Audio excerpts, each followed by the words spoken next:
All right, so welcome again to Military Guna Sports TV. Keep on letting know the sports.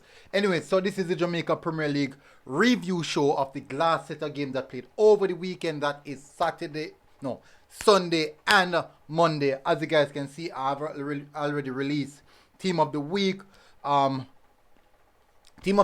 and top goal scorers, and how the table is looking right now after game week 19. But what we're gonna do here, we're gonna run through the games, just discuss the games in a short, brief stinch, and then run through, show you guys the team of the week because I published it on my socials, but I didn't publish it actually on my YouTube. But most definitely, before I get into that details, I really appreciate it if you guys hit that like button before we do anything at all. So we're gonna get straight into it. I won't waste any of you guys' time.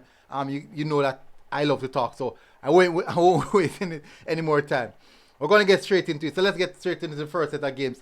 As you can see, there were some games that were postponed due to Cavaliers and Waters not being here. So Aberview, they played a friendly game over the weekend. Something to help out one of the tier 2 teams. I was at the game. If you guys didn't see that, look in the playlist are my videos, and you'll see that they played against True Juice and they defeated True Juice, but it was quite a good game.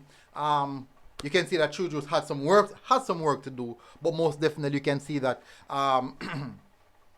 they will most definitely do something in the future to come. But nevertheless, Cavaliers also is not here, so don't be holding. I think maybe they did a practice match. I'm not sure, maybe. But anyways, let's get into the details. Let's start out with the first game: Humberline versus Veer down at Clarendon. Now, this one, I didn't get much information on this game. I don't even think this game was aired. I don't believe that this game was aired. No, it was not aired. I was actually watching the Mount Pleasant game, so I didn't get much information about the Humberline game. If you look at the team of the week, you will realize that there's no player from this game that is in the team of the week, and I do apologize for that. That is not in my control. That is in Sportsmax control and the JPL control. They are the one who organize the games that are being aired and all those aspects. So that's in their control. But from the little much that I heard, it was quite a good game. Humberline look like they're really coming back together, but didn't get much information. But the game that I watched, which is Mount Pleasant versus Tivoli, in which was a cracking game, quite an entertaining game as well. And I'm surprised that because Tivoli had a lot of the possession, they did a lot of attacking play in this game, but Mount Pleasant was actually just quite lethal in front of goal. 2 goal scorers, Trevante Stewart and Daniel Green, a brace each. But most definitely 2 players. I think Stewart is now on 7 goals. I'm gonna sort out my top goal scorer sheet.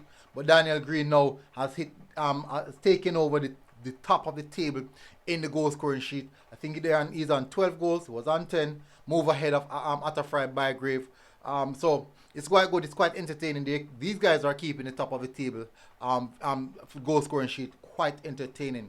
So very good game, I would say. I did enjoy watching that one, and I believe I passed that as well. I think I passed that game. But anyways, Portmore versus Montego Bay. This one was a surprise for me. I'm being honest. This one was a surprise for me. Portmore still not bouncing back yet as yet, and we thought that you'd have seen the new manager bouncing, but it's tough. And if Montego Bay, who's having the worst season, I believe that this is Montego Bay's second victory through the entirety of the season. And Portmore is also unfortunate that it came against Portmore. Good performance from Rudolph Austin. Shea Smith as well was quite good. McFarlane got good opportunities, did not make use of it. But nevertheless, good game from Montego Bay. Good goalkeeping from Devon Burton. Who else? I think a few players turned out, and Devon Turner. It was definitely a good game, a game to watch. But I do believe that it lacks some stuff in regards to the technical ability. Both teams couldn't really hold the ball quite well. It did. The quality was not that high.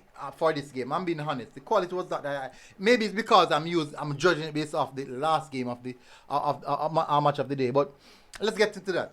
But the quality was not that high. But it was a good game in regards to the entertainment aspect. A lot of opportunities, players going at goal, trying to make things happen.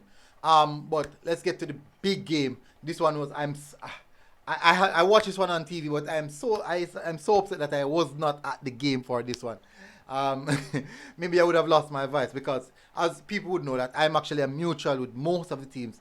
I'm a huge supporter of Portmore United from a long time ago because of Sole McCullough. He's one of the players from my area where that is how I started supporting Portmore. But Mullines, good performance from Mullines and Arnett. Both teams battling it out to garner the 3 points, but they had to settle for a point apiece. Unfortunately, I think 6-goal thriller. Cephas, Kimani Harbour coming on, getting the man of the match. Oh, Marlon Allen as well, goal from Marlon Allen. Another good performance from Carrick, Makwan Aldridge. But it was overall a good game. Even Nicholas Nelson, another good performance from Nicholas Nelson. But it's just that's how football is. You put in a punch and you have to hope that the other team doesn't do much in regards to hurting you. But that's just how it is. It was a good game of football. It was a real entertaining game of football. It was a thriller, a real thriller. And I do think that even the neutrals would have enjoyed this game. I enjoyed that game most definitely. So we're gonna move away from that one. We're gonna go to the table. Let's have a look and see what the table looks like. Watos, unfortunately, still at the top of the table after so long, not playing for so long. Strange. Double holding on points, time points with Watos. I do believe that this weekend, I will see the conditioning of Watos when they arrive this weekend. And I do think that the game tomorrow would have a lot to do with it. But we will see the conditioning of Watos. Dumbo in the second position. Tied on points, but Watos played a game less. Arnett in third position. Still couldn't get those points. In Arnett would have been in just a point behind both teams if they had won that game against Mullines. We have Mount Pleasant in fourth, who's coming up the table quite nicely. And then we have Cavaliers, who is in fifth for a long time now. Was a few games in hand as well. Then we have Tivoli just behind them in sixth position. So that is the top six. Tivoli really crept up on the table because of the lack of... I think that Umberline is a team that we should really keep our eyes on. We should keep our eyes on Umberline. But Tivoli is doing nicely so far. As you know, Montego Bay really salvaging 3 points. As you can see, as I mentioned, they only amassed two wins this season so far. So that there is for the let's have a look at the top scorers before we look at the team of the week. At the top of the table, we have Daniel Green on 12, Bygrave on 11, Nicholas Nelson on 10, Benbow on 9, Cephas on 8, McGregor on 7, Thomas on 7, Allen on 7. I do believe that Trevante Stewart is also on 7. I'm going to fix that. Kimon Arboin on 6. And Trayvon Reed also on 6. I believe that Staples is on number 5. A few other players who's on 6. I can't remember right now. So let's look at the final aspect of it, which is the team of the week. This is what people always look out for. We have Devani Burton in goal.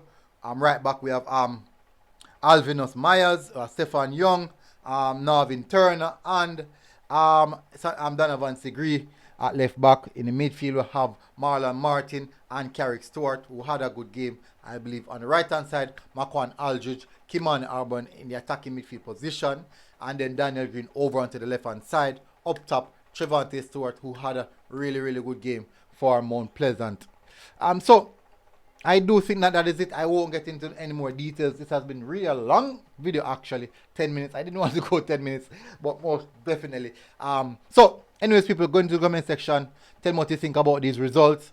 Tell me what you think about the team of the week. If you agree or not, go into the comment section. But we'll see you guys again. Until next time, this has been Game Week 19 JPL Review Show. We are out.